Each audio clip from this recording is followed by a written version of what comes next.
Hi there, my name is Kyle Gardner, and for my presentation, I chose to research the merger between Disney Entertainment Company and Lucasfilms. Disney is one of the most powerful and well-established companies in the entertainment industry. Between their parks, their cable networks, their movies, they have a massive portion of the market. In the same way, Lucasfilms has produced some of the most well-known and successful family films in the history of cinema. The news of this merger has caught the interest of millions of people all over the world. This merger is one of the most influential things that has happened in the last decade in the entertainment industry. As with many major companies, it is the heads or the CEOs that make the major decisions. For Disney, that would be Robert Iger, and for Lucasfilms, it would be George Lucas. These two are giants in the industry who have accomplished many great things in their career. As I mentioned a minute ago, George Lucas has created great sagas such as Star Wars and Indiana Jones. These franchises are extremely valuable, especially with a massive company with incredible capital like Disney. Disney's interests in this matter are fairly simple. They recognize the value in Lucas's assets both intellectually and physically. They seek to expand their list of popular movies and shows. With more popular media, they can increase their credibility in the industry and, in turn, their growth. Lucas's interests are fairly straightforward. At the age of 64, he's had a long career. He has grown tired of the industry and is looking for a way out. The most important part is that he wants what he's worked so hard for to be taken care of.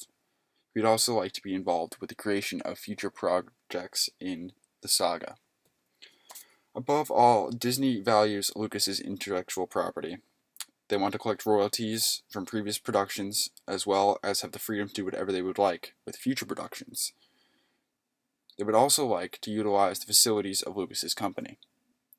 Lucas's positions are very understandable. He wants to be fairly compensated for his company. His company is like his child, and it would take a lot to get it off of his hands.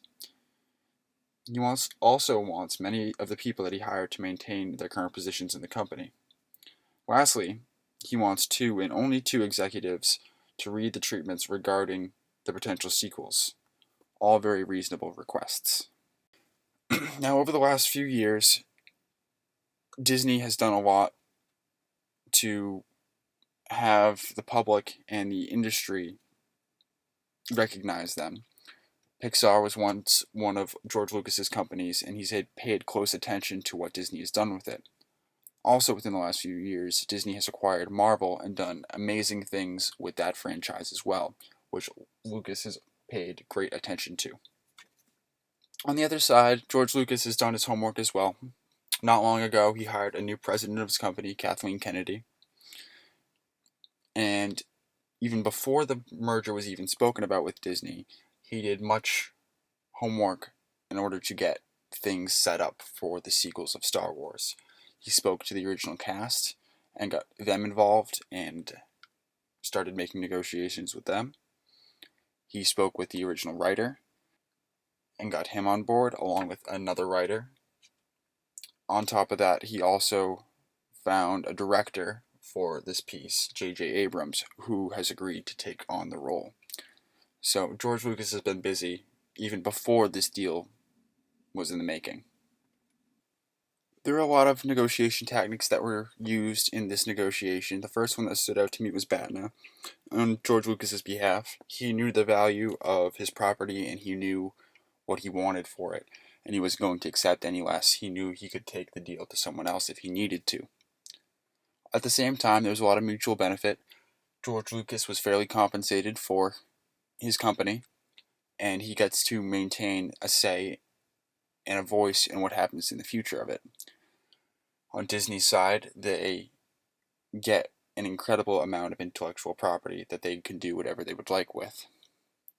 Throughout the entire negotiation, there was a lot of appreciation on both sides. Lucas decided to take half of his compensation in Disney stock, which shows how much he respects the company.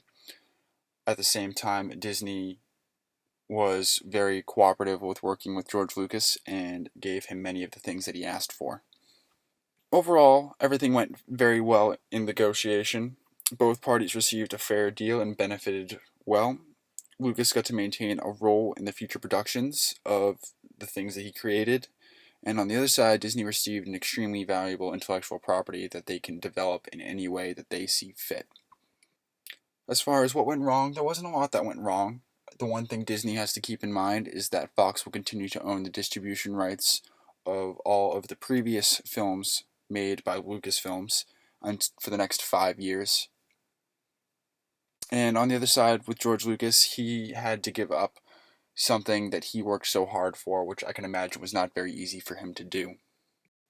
All in all, the arrangement ended up being that George Lucas received $4.05 billion for his company, and like I said, he agreed to take half of that in Disney stock. And all of the employees, including the president of the company, Kathleen Kennedy, get to maintain their positions. As far as Disney goes, they get complete creative control over all of the intellectual property of the company and the physical property of the company as well. George Lucas has been brought on as an executive producer and a creative consultant on the future Star Wars projects. And Disney also gets to utilize all of Lucasfilm's subsidiary companies. The future looks very bright for Disney. They, like I mentioned many times before, received a great amount of intellectual property which they can develop in any way that they want. They have free reign to develop any theme parks based around Star Wars. They get to merchandise the products based off the characters in the show. And they also have Indiana Jones to work with if they so choose. They have a lot they can do. In closing, it is a great deal for both parties.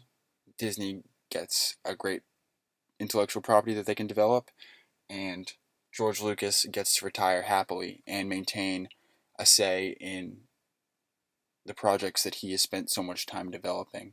So all in all, both parties are very happy and benefit well from the deal. Thank you very much for listening. Over the next couple slides are the references for my research for this project. Thank you.